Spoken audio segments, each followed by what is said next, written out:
what are we going to do when the season ends? I'll tell you exactly what we're going to do. We're going to concentrate on the Euros. So, for all the European Championships, well, certainly for as long as England are in there and for that little bit of time that Scotland are in there, Hammers Chat is going to be your home of the European Championships.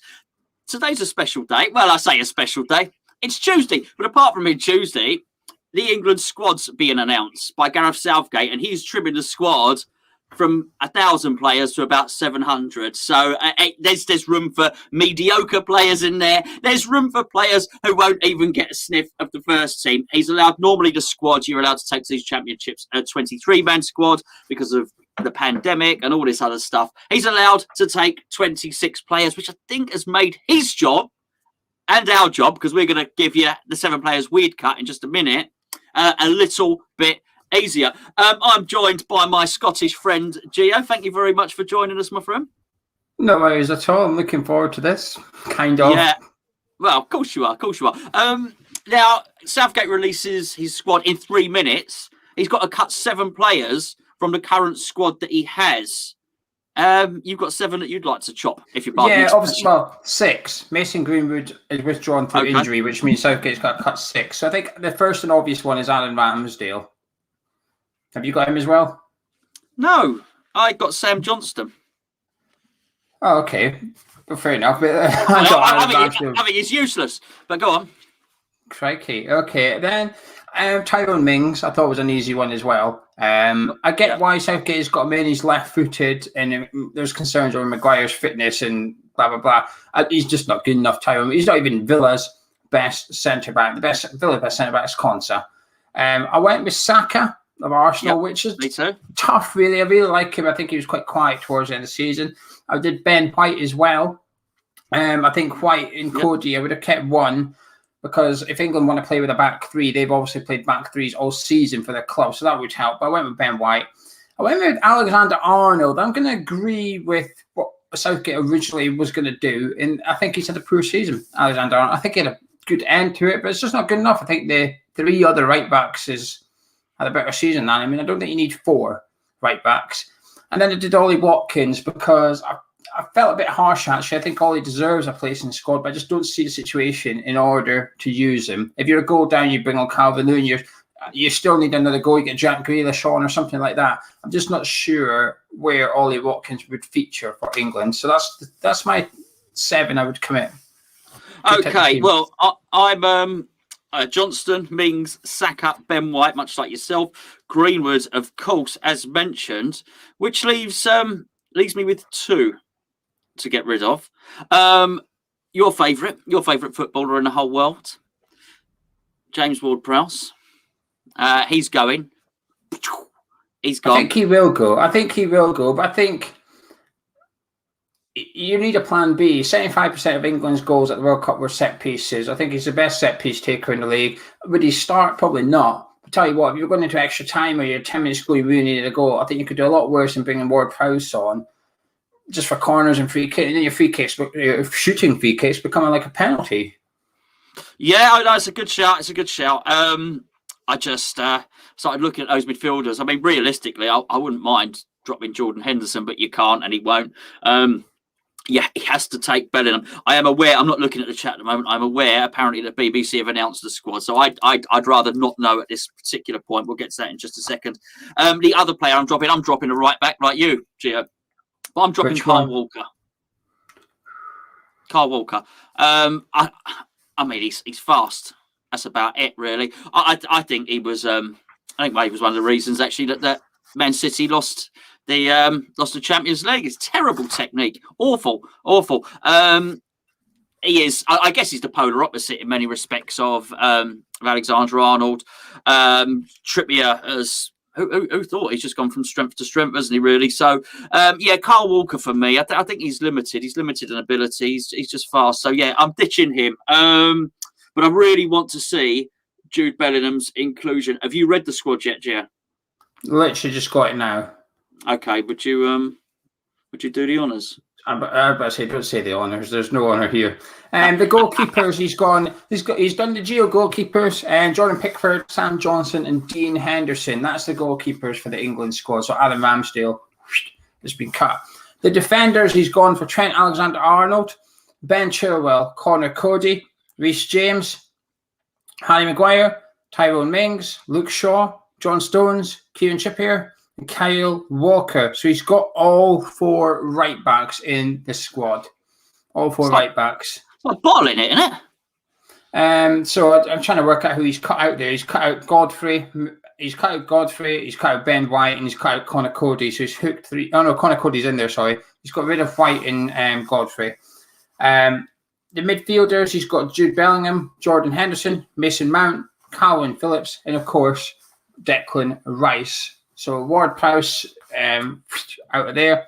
The attackers, he's gone for Calvin Lewin, Phil Foden, Jack Grealish, Harry Kane, Marcus Rashford, Saka, Sancho, and Sterling. So no Jesse Lingard. Oh!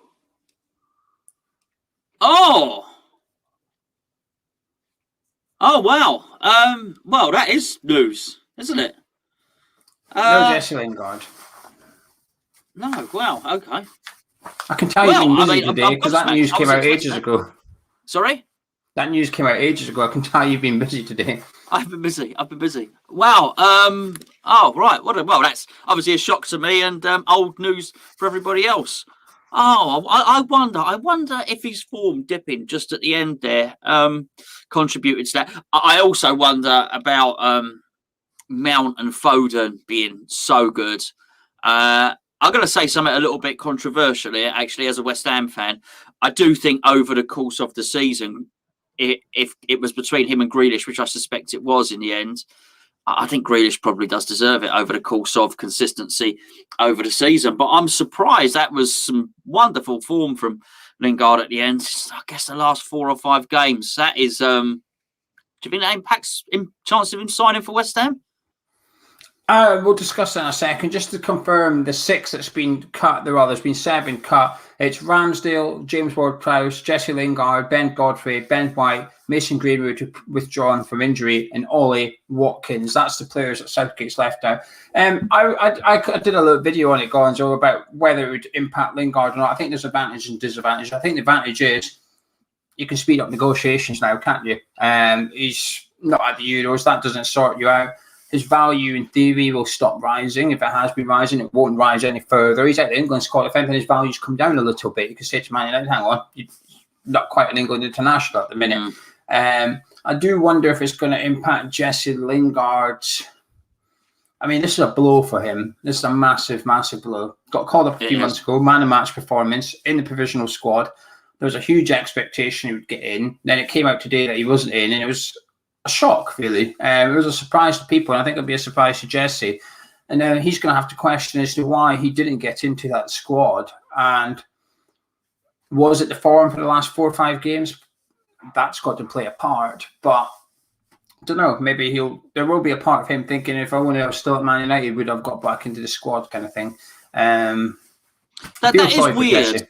Well, that is weird. I mean, a couple of people are saying in the chat, 4 right backs and he's not taking Lingard there. That is weird, isn't it? I mean, look, I guess Kyle Walker can and has played at right centre back, not just for Man City, but he's played there for Gareth Southgate as well. So maybe that's a consideration. But still, it's still a bit of a funny one, really. I mean, I just got to pop this up from Vernon, because I do agree with that, actually. Well, firstly, obviously, I agree with it. First thing is what I said anyway, but I think Sterling's another one. I think Sterling has been pretty damn poor. I was surprised to see him in that Champions League final. As I say, I think his technique can be found wanting. Again, they're funny. Walker and Sterling, I find them funny for Guardiola. In terms of he likes supreme technique, and it's funny. I almost thought it might be either or Sancho or Sterling, and I would take Sancho every day of the week. It's just far more skillful. I just find him.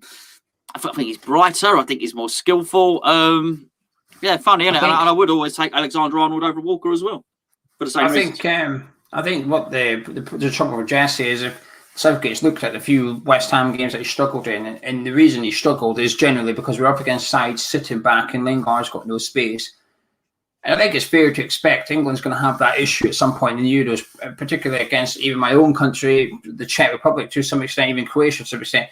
these sides will sit back a little bit against England and let them have the ball and see what you're going to do. And Jesse for West Ham almost demonstrated, I struggle in these kind of games, actually. You'd much rather have Jack Grealish on the pitch in that situation. Yeah. And to be honest with you, I think you'd rather have Raheem Sterling on the pitch with them, because Raheem Sterling, while he has had a poor season, generally does plays like that week in, week out for City. He's up against a deep line defence that he's got to try and break down kind of thing. It's a massive blow for Jesse, especially with the squad having an extra 3 players compared to usual as well, and still not getting in kind of thing. It's funny, I thought this recent form would have cost us. Remember, I can't remember what game we did, and I said to you, I think Jesse will miss out. You said, no, he'll be in because of 20. And I changed my mind again. I thought, actually, he will get in kind of thing. But it's a blow for Jesse. It's a huge blow. So this makes me laugh. I think Alexander-Arnold. He's right. It's like David Moyes having loads of goalkeepers in the goal. We are just going to have 4 right backs down at right hand side. You shall not pass, basically. I think Alexander-Arnold's supposedly seen as a midfielder in this squad selection. I think Southgate's bottled it a little bit. I think Southgate probably did originally plan to leave Alexander-Arnold out, and then there was a massive backlash saying, "Whoa, hang on a minute, he's our best right back. He's had the best season, but he's still our best right back. What are you doing?" I think he's almost shoehorned him in a little bit there, because you don't need, even if you play 3 centre backs and Kyle Walker's a centre back, you still don't need 3 right wing backs. So it's a bit. I don't get what he's doing with the 4 right back thing. They won't all play in the Euros. One of them will have 0 minutes to his name come in the competition kind of thing. It's just, I don't know. Most of the squad picks itself. 1 or 2 surprises, and Jesse being one of them. Yeah, absolutely. Yeah, this is funny. Also, just getting off the Lingard thing for a second in terms of bottling it, there's a certain amount of historical similarities here as well. And I look at it, it's really important, because I think what he's done is he's done this squad a little bit lopsided to shoehorn players in. And actually, I think Alexander-Arnold is one of them, because I believe that Southgate was probably almost a little bit stung by the criticism that it was suggested, a little bit was leaked, he's going to leave Alexander-Arnold out. And people said, whoa, you can't do that, you can't do that. Now, for me, he would be in, as I say, but if that's Gareth Southgate's mindset, that's what he wants to do, I just wonder if he's sort of backtracked a bit. And that's why, because of the criticism, he's taken 4 right backs. But it doesn't show conviction of thought. That doesn't show that he's that resolute in his mind. And I also think, so what I worry about is actually he's taken up a place and we don't see Trent Alexander-Arnold. And I call it a little bit of Theo Walker-itis here with Sven. And this is the same with Bellingham. I wonder if there was such a groundswell of opinion for Bellingham to be in the squad, not just because he's young, but because of what he's done for Dortmund, because he's good enough. I mean, he really is good enough. And I just wonder if he's done the same thing there. Actually, I'm going to get stung by criticism if Bellingham's not in the squad, so I'll put Bellingham in the squad. It's a bigger squad I thought there. But no, these 2 players, whether you would pick them personally or not, they're both good enough to play in first teams of European giants. So I don't know. I think he will have bottled it very much if you don't see either of them. There's also some players that are just not in form. And I would say Rashford, again, whenever I've seen Rashford play recently, he looks like a man with the weight of the world on his shoulders. He's, as I think Solskjaer did as well. And there was a sort of felt like a heavy burden on that club, on Man United, towards the end as well.